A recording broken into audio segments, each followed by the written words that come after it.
Hello, my name's Chris Walker, and I'm from Geriatrics' Global Medical Affairs Department.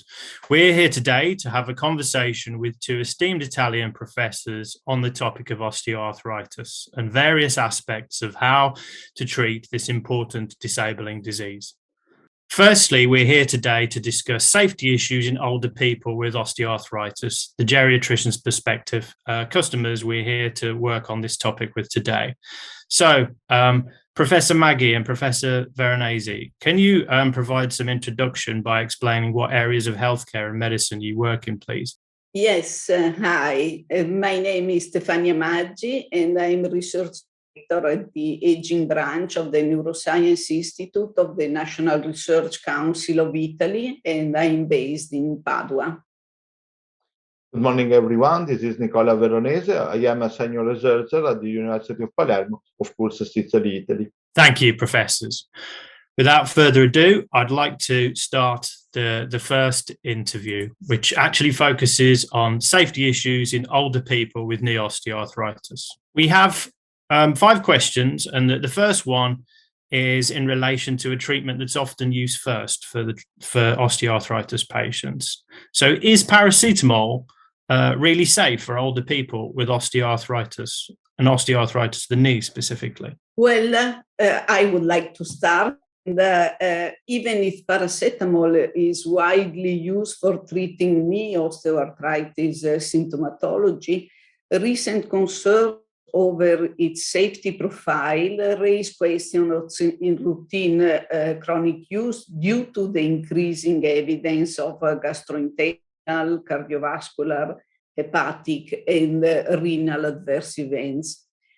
Actually, a systematic literature review of observational studies identified a considerable degree of liver and gastrointestinal toxicity associated with paracetamol, especially at the upper end of standard analgesic doses up to 4 grams per day.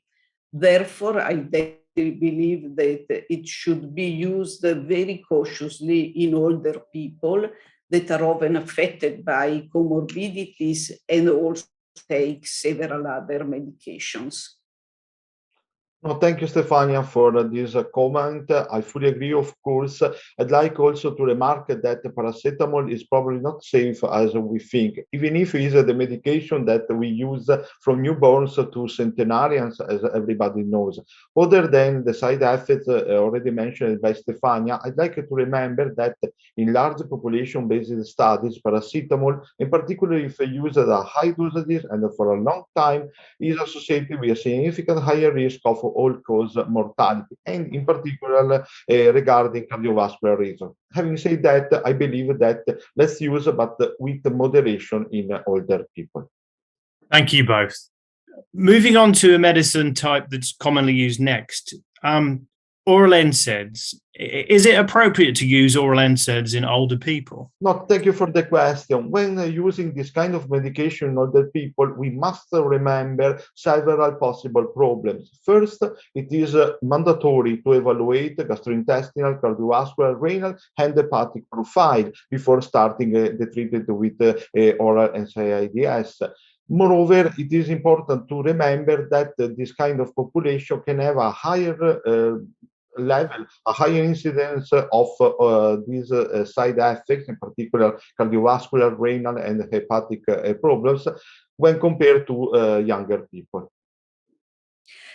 Yes, and I would like to underline the fact that the use of oral NSAIDs should be limited in older people only as a rescue dose and only if used intermittently and for short cycles. The choice of any should be personalized in older patients in order to provide adequate symptom reliefs while minimizing the side effects. And literature generally and data specifically from the precision clinical trial suggests that celecoxib, naproxen, and ibuprofen are amongst the most well-characterized medicine in this class.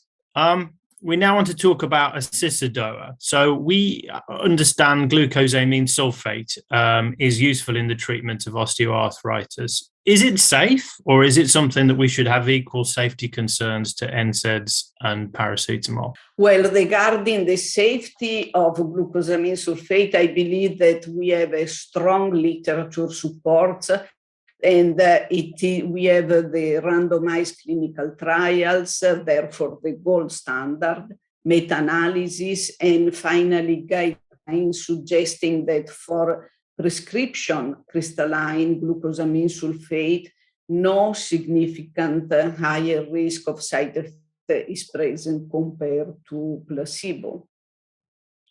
Of course, thank you, Stefania, for your comment. I sincerely believe that, as Stefania already said, that prescription crystalline glucosamine sulfate is really safe, particularly in older people.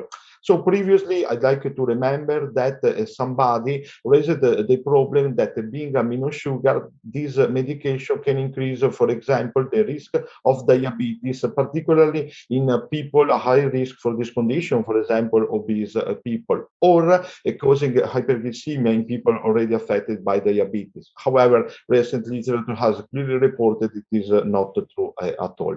Moreover, a similar argumentation was raised in the last years regarding hypertension and glaucoma. But again, more recent literature has really suggested that this medication did not raise the risk of hypertension or glaucoma at all.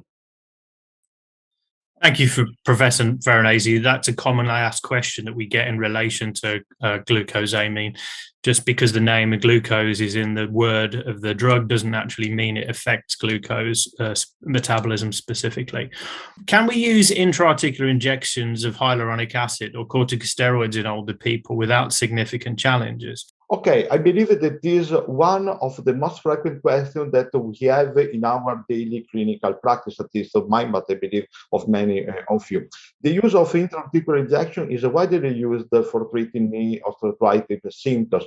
However, I sincerely believe that in older people, they should be used very cautiously, since they can be associated with several side effects. In particular, also in my experience, local infections, traumas, in particular when we use glucocorticoids. I sincerely experience cases of hyperglycemia or diabetes, sometimes lasting some weeks, in people taking injection of glucocorticoids. And I'd like also to remember that in older people taking anticoagulants or antiaggregants, please use with moderation and with prudence.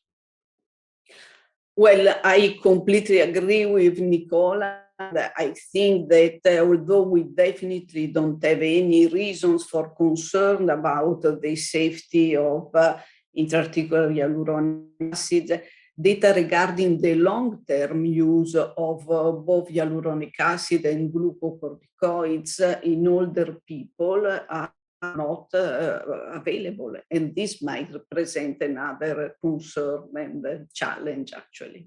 Thanks to you both. That's an excellent coverage of the question.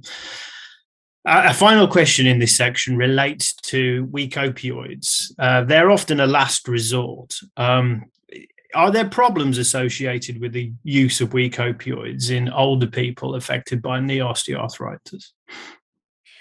Well, this is a good question because they are commonly used for the treatment of knee osteoarthritis in the daily clinical practice. However, it must be remembered that no guidelines actually recommends the use of weak opioids for the control of pain in osteoarthritis, except for tramadol. And this is due to the increased risk of gastrointestinal or dermatological events, but in particularly compared to placebo, we have an increased risk of central nervous system adverse events. And, dizziness, fatigue, somnolence might look like simple and easy to treat side effects, but they, in older people, increase the risk of falls and fractures, and therefore they must be considered carefully.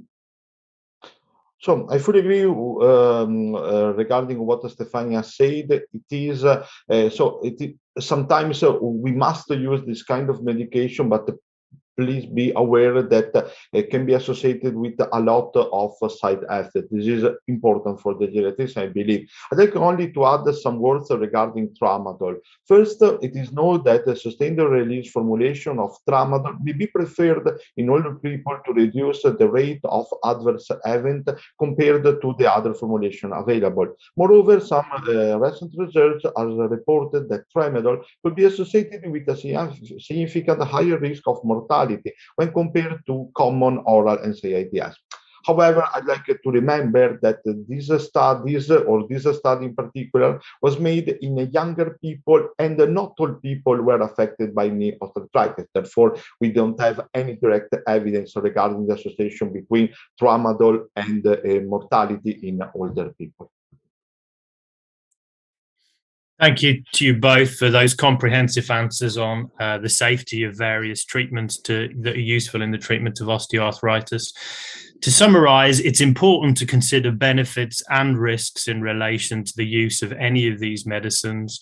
From what the professors have alluded to, it would appear that glucosamine seems to be the safest option and is readily endorsed in the SCOA guidelines. But physicians and patients should always entertain treatment options in a thoughtful manner in relation to the treatment of osteoarthritis, because it's a chronic condition, it's a serious condition, and patients and physicians need to take it seriously. Thanks to you both. Thank you.